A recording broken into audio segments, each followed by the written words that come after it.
Welcome back, y'all. In the last video, we talked about the most hated Mass Effect characters. So in this video, we're going to talk about the most loved Mass Effect characters. These characters are fan favorites. A lot of them have been around forever, and there's something about them that makes you love them. And their stories are also a big part of Shepard's story.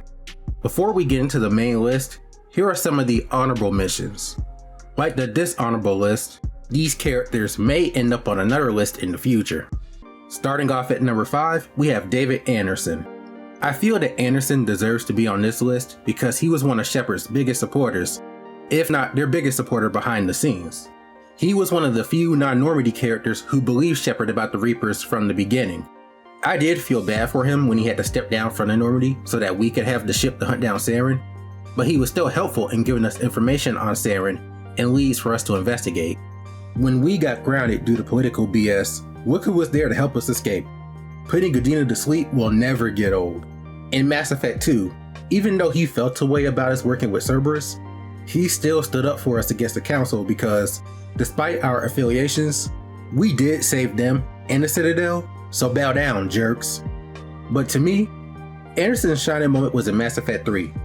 He stayed behind on Earth after the Reapers attacked to organize a resistance. He held it down on Earth while Shepard brought everyone together throughout the galaxy. His death was one of the saddest moments in the series because they were so close to making it out together, but the elusive man had other plans. Anderson was more than just a support character. He was a mentor, a friend, who was there for Shepard longer than anyone else, and for that, he gets a spot on this list. Coming in at number 4, we have Urdnot Wrex.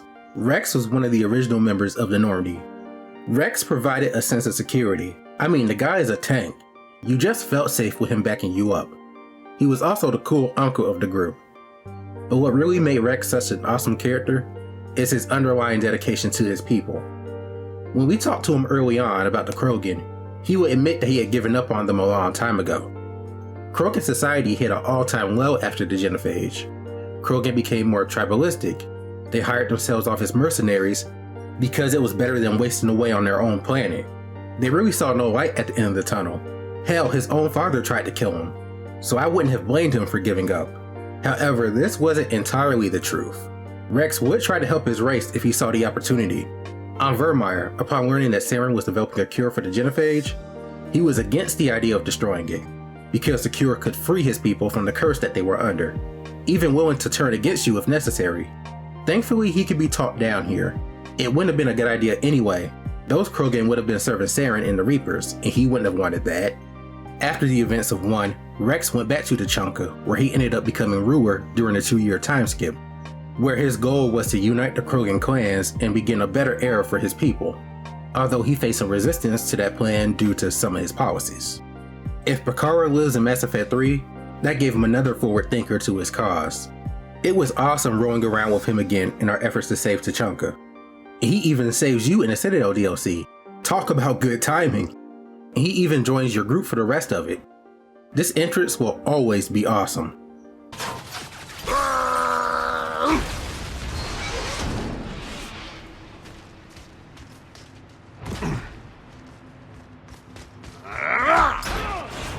And when you needed him the most, there he was with the Krogan to help you take back Earth. The bond that Wrex and Shepard have is hard to replicate, but their friendship has also gone through some trials to get to the point it had by the end of the trilogy. The only reason that Wrex isn't higher on this list is because he wasn't around that much after Mass Effect 1, and alongside the fact that he can die in that game, he can turn on you twice throughout the series, although the second time was justified. Plus, the other people on this list are just too prominent throughout the series to move down. These next two are interchangeable, but I put Tali at number 3, and I adore Tali. Tali is a really important person when it comes to Shepard's story. Without her, we wouldn't have had the evidence to take down Saren, and we wouldn't have become a Spectre either, at least not that early in the story. Tali and Garrus are the only characters to be a main squad member in all 3 games. Only Garrus could be in the group longer than Tali. Loyalty is one of Tali's best traits. She knows where her allegiances lie. She's loyal to her people and Shepard without really forsaking one for the other. She's willing to take on whatever mission her people have planned by finding Vitor in that chaos on Haestrom. That's what made her being accused of treason so surprising. We know she wouldn't betray her people like that. And then she comes along with Shepard because there's Collector and more importantly Reaper business to attend to. She went on a whole suicide mission. There's nothing more loyal than that. But what I really like about Tali is her personality. She's a fun, awkward, goofy tech nerd. And her relationship with Shepard is just fun. But there's also some tenderness to it, like when Shepard removes her mask, and you can tell just all that anxiety just washed away, and then she jumped her bones. And there's some sweet moments thrown in there too, like when she sings to Shepard when you're in the apartment. That was really cute. But all of these reasons are why Tali is loved. Her loyalty to you and her people, her personality, the romance that you can have with her, it just makes her a really enjoyable character. She also had one of the best come-up stories too. She went from just a woman on her pilgrimage to an admiral at the age of 25. That's really impressive. Coming in at number 2, we have Garrus. Garrus is Shepard's right-hand man and his best friend.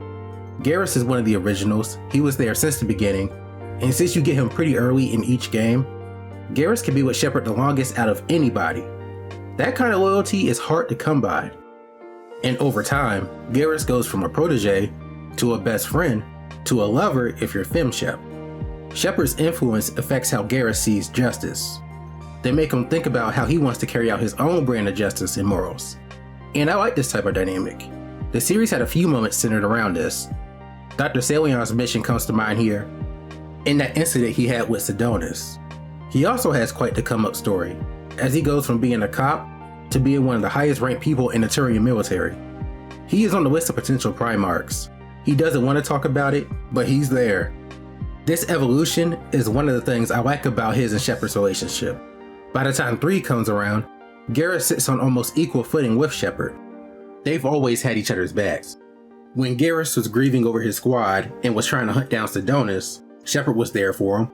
When the stress of the war was starting to get to Shepard, Garrus was there to pick them back up. I've never romanced Garrus, but this tango scene gives me the impression that he's a good man to FemShep. Look at her. She's definitely giving them some when they get back home. But they just have good chemistry, romance or not. Overall, Garrus' loyalty, his role of being Shepard's best friend, and unless you count Joker, he's technically your longest tenured squad mate, so that's why he's here on this list. And at number 1, we have Liara, Dr. Liara T'Soni. Liara is a homegirl. In my opinion, she did the most lovable thing in the series. She helped bring Shepard back to life. Liara and her friend Farron worked with Miranda and Cerberus to keep Shepard's body away from the Shadow Broker and the Collectors, and then gave their body to Cerberus so that way they could bring Shepard back. Like, how could you ever repay that other than stopping a Reaper invasion? Liara went through the most dramatic character change in the series. We meet her in Mass Effect 1, she's nice but very naive. There's this air of innocence to her, most likely because she's pretty young for an Asari. But a lot of that was stripped away in Mass Effect 2 where she's more cold, determined. Mainly because of what I mentioned earlier, Farron was captured by the Shadow Broker and tortured for betraying him, and Liara has been hunting the Shadow Broker ever since. Now you could call Liara's personality change a bit drastic, but I don't mind it too much. To me, it's a lesson on how grief and your thirst for revenge can take you over and turn you into a different person. Plus, she's working on Ilium, Asari Novaria. She had to stand on business. Now she mellows out a bit after the Shadow Broker is defeated, so it's more of a shell she put up than a full change, but she still is different. You don't go through what she went through without changing a little bit. Because of her vendetta against the Shadow Broker, we don't get to see her much in Mass Effect 2. Her main missions are relegated to DLC, but she does return as a main squad member in Mass Effect 3. That badass streak is still there, but she is more adjusted. She's also become more reclusive and secretive due to becoming the Shadow Broker, but she was more involved with Shepard in Mass Effect 3, keeping him updated on the Crucible and making sure that Shepard is okay. But the kicker is that while we were locked up, Hackett asked Liara to use her resources to find a way to stop the Reapers. She knew she had to do something to help out because the Reapers were on the way, so she was riding for us even while we were in deep water. But as a romance partner, she fits with Shepard so well. You can feel the chemistry between the voice actors, and the scenes between the two benefit from it.